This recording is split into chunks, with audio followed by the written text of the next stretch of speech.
48 Laws of Winning by Raymond Hardy. Winology, Chapter 3. Faith.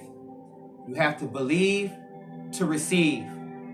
Faith is the substance of something hoped for and evidence of things not yet seen. That's Hebrews, chapter 11, verse 1. I can do all things through Christ who strengthens me. Philippians, chapter 4, verse 13. To be able to accomplish anything in life, one must first be able to conceive, believe, and receive that the accomplishment can happen, will happen, and is destined to happen. That's the C-bar concept, which was created by the author of the book, legendary coach, and a keynote speaker, Raymond Hardy. Anything that you can encompass with the five senses can be obtained. If you can think it, see it, smell it, taste it, hear it, or touch it, it can be yours. And that's a fact. Before beginning this process of adjusting your belief system, ask yourself these questions to eliminate time wasting. How bad do you want it or need it? Are you willing to do what it takes to obtain it?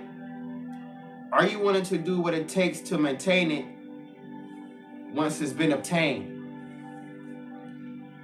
It is your belief system and your mindset that is going to help you overcome obstacles and adversity to become victorious.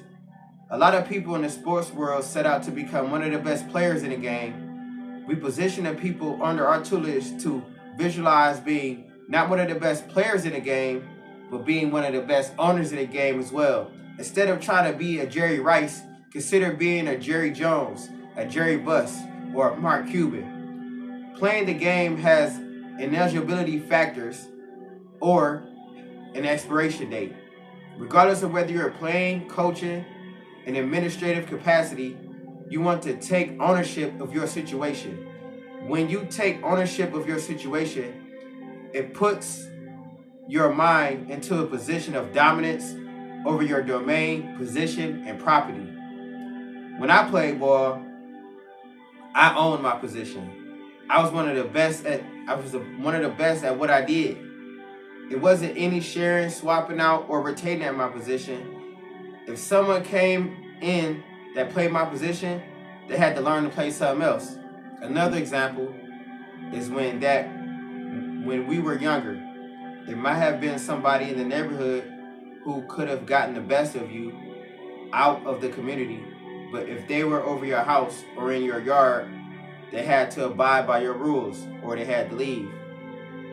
When you're at home, your mindset was more in a position of dominance and lacking fear. This is why coaches stress we must protect the house. When hosting games, events, it puts the player's mindset into a mode of domination or protection mode. An analogy that I used to employ was that if somebody was over 6'4", 300 pounds, tried to break into your house, come through the window, or do something drastic to your mother or little sister, what are you going to do? Are you going to man up and go to attack mode, or are you going to tuck your tail like a coward and run out the back door? I then go into a spiel about cutting them off at the point of attack, which we teach people in sports, and shut the window down on their neck like a guillotine and grab the poker stick off the fireplace, beat them in the head, some more, until you get that enemy to lay down beside you. When you change your mindset into a different mode of operations, you get different results. Ownership most times puts you in more control of your destiny, lasts longer, and gives you more options to decide when or how to get out. Next, scientists say that humans only use 10% of their brain. Imagine how much productive you could have been if you would have utilized and take the moment to think and use your brain more often. The word think, which is an action word that's underutilized, can actually be used to stimulate or motivate your mind to create better opportunities to elevate you out of your present situation instead of regular stinking thinking of being stuck in a box. Does the term thinking outside the box ring a bell? If you change the way you think, you can change the outcome of your results. And that's in the Bible. So as a man thinking in his heart, so is he. And that's Proverbs chapter 23, verse 7. The key question is, whose report do you believe?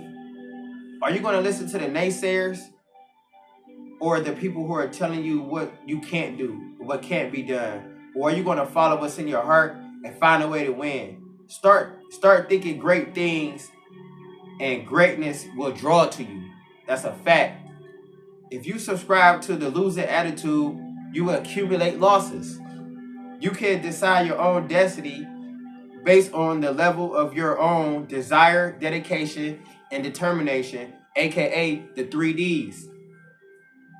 If you would just take time to think of 10 new things that you could do daily to improve your situation and implement them into your game plan over the next 21 to 40 days, watch and document the turnaround as your improvements transform into habits and later transitions into your lifestyle.